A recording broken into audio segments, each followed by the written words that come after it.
চলুন এখন মুসা আলাইহিস সালাতু ওয়াস সালাম তিনি শুআইব আলাইহিস সালাতু ওয়াস সালামের প্রস্তাবে তার মেয়েকে বিয়ে করলেন। বিয়ে করার পরে এখন 8 বছর কাজ করবেন অথবা 10। এদিকে মুসা আলাইহিস সালাম যখন বেরিয়ে আসেন ফেরাউনের বাসভবন থেকে, তখন তার বয়স কত? 30। একজন নবীকে নবুয়ত দেওয়ার জন্য বয়স কত লাগে? 40। এটা হচ্ছে সুন্নাহ, স্বাভাবিক নিয়ম, ব্যতিক্রম 1-2টা ঘটনা আছে। 40। তাহলে দেখুন সে যখন পৌঁছলো মাদিয়ানে, বিয়ে করলো, চুক্তি 8 অথবা 10, তিনি 10 পুরা করলেন, তার বয়স কত হলো? 40। যেদিন তার 40 শেষ হলো সে কি করলো দেখেন, সে তখন চুক্তি শেষ, তার স্ত্রী পরিবার নিয়ে এখন মিশরে আবার ফিরে যাবেন। আল্লাহু আকবার। মিশরে তার ভাই, মা, পিতা, পরিবার পরিজন সবাই রয়ে গেছে। চুক্তির কারণে না তিনি এখানে 10 বছর থাকলেন। এতদিনে তার 2টা পুত্র সন্তান হয়েছে।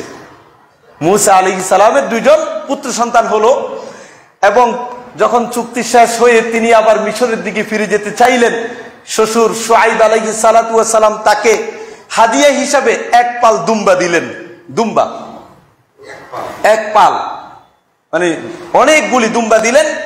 তাহলে একদিকে 2 ছেলে, দুম্বা, স্ত্রী আসছেন কি হাতে? খালি হাতে, একটা মুসাফির। এবং সাথে সাথে 10 বছর একজন নবীর সংস্পর্শে থেকে তাকওয়া এবং পরহেজগারির আধ্যাত্মিক শক্তির চরম উন্নতি করেছেন। সুবহানাল্লাহ। তার মানে হলো একজন মানুষকে যখন আল্লাহ তাআলা নবী বানাতে চান, রাসূল বানাতে চান, তাকে কিভাবে তৈরি করতে হয়, যে তৈরি হওয়াটা ফেরাউনের রাজ দরবারে থেকে কোশ্চিন কালেও সম্ভব ছিল না।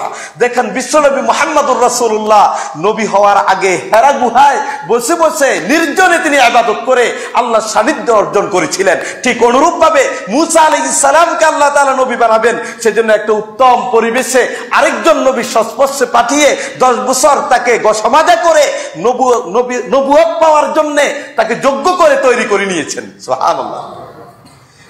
যাওয়ার পূর্ব সময়ে পিতা শ্বশুর তাকে নসিহত করলেন, শোনো, মিশরের রাজপথ দিয়ে যাবা না, মিশরে পৌঁছতে মাদিয়ান থেকে যখন যাবা সেখানের কিছু অলিগলি দিয়ে যাবা, দূরবর্তী রাস্তা দিয়ে যাবা, রাজপথে ডাকাত দল বা কিছু মানুষের এতে ক্ষতিতে তুমি পড়ে যেতে পারো।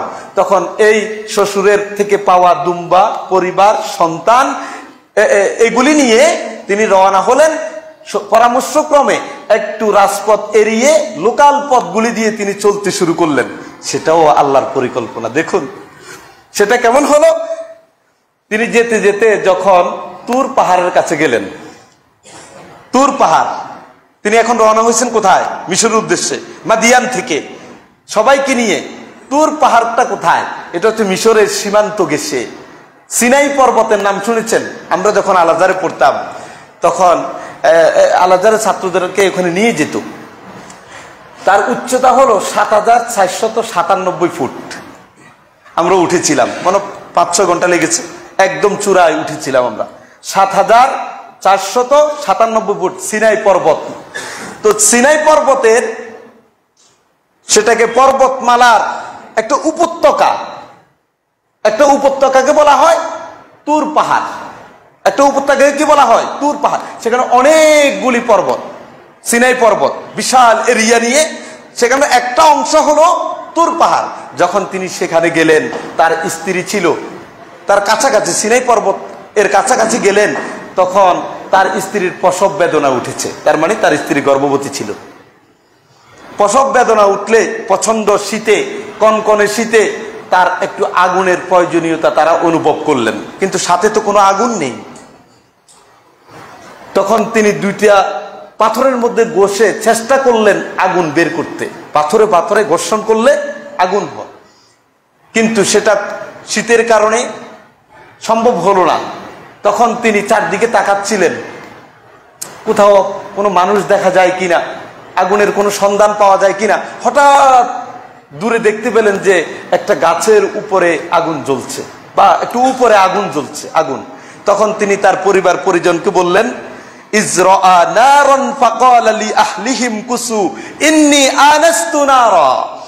যখন তিনি আগুন দেখলেন দূর থেকে দেখে তার পরিবারের সদস্যদেরকে বললেন, তোমরা এখানে থাকো, আমি আগুন দেখছি, ওই আগুন থেকে তোমাদের জন্য একটা অঙ্গার নিয়ে আসি, যাতে করে তোমরা উপকার পাও। তিনি আগুনের জন্য চলে গেলেন। সন্তান, পরিবার, স্ত্রীকে রেখে গেলেন কোথায়? সিনাই পর্বতের কাছে রেখে তিনি চলতে লাগলেন ওই আগুনের দিকে, যেটাকে দেখছেন। কল্লা আল্লি আতিকুম মিনহা বিকাবাস, আশা করা যায় সেখান থেকে আগুনের একটা অঙ্গার তোমাদের জন্য আনতে পারবো। আও আজিদু আলান নারি হুদা, অথবা আমি আগুনের পথ পাবো। আলান নারি হুদা, আগুন কোথায় পাওয়া যায় সে পথটাও আমি কি খুঁজে পেয়ে যাব। ফালাম্মা আতাহা, এখন তো আগুন লাগবে, শীত, স্ত্রীর প্রসব বেদনা উঠেছে, কষ্টের মুহূর্তে আগুনের জন্য গেছে, যত যায় এটা আরো পিছিয়ে যায়। তিনি যাচ্ছেন, আগুন মনে হচ্ছে আস্তে আস্তে পিছিয়ে যায়। ফালাম্মা আতাহা, যখন আস্তে আস্তে নির্দিষ্ট জায়গা তুর উপত্যকায় পৌঁছলেন, সিনাই পর্বতমালা থেকে শুরু করে সেখানের একটা উপত্যকার নাম হলো তুর। তুর উপত্যকায় যখন তিনি আসলেন, তখন তাকে ডাক দিয়ে বলল, ফালাম্মা আতাহা নুদিয়া ইয়া মূসা ইন্নী আনা রাব্বুকা ফাখলা'ন আলাইক, যে আগুন দেখে এসেছে, আগুন স্ত্রীর জন্য নিয়ে যাবে প্রয়োজন পূরণে, ওই আগুন তুর পাহাড়ের কাছে গেলে আগুন থেকে ডাক আসে, মূসা আমি তোমার রব। আল্লাহু আকবার, আল্লাহু আকবার, আমি তোমার রব, আমি তোমার সে আগুন না। আনা রাব্বুকা ফাখলা'ন আলাইক, তুমি তোমার জুতা খুলে ফেলো, তুমি তোমার পায়ের জুতা খোলো, আমি তোমার রব, তোমার সাথে কথা বলবো আমি। আল্লাহ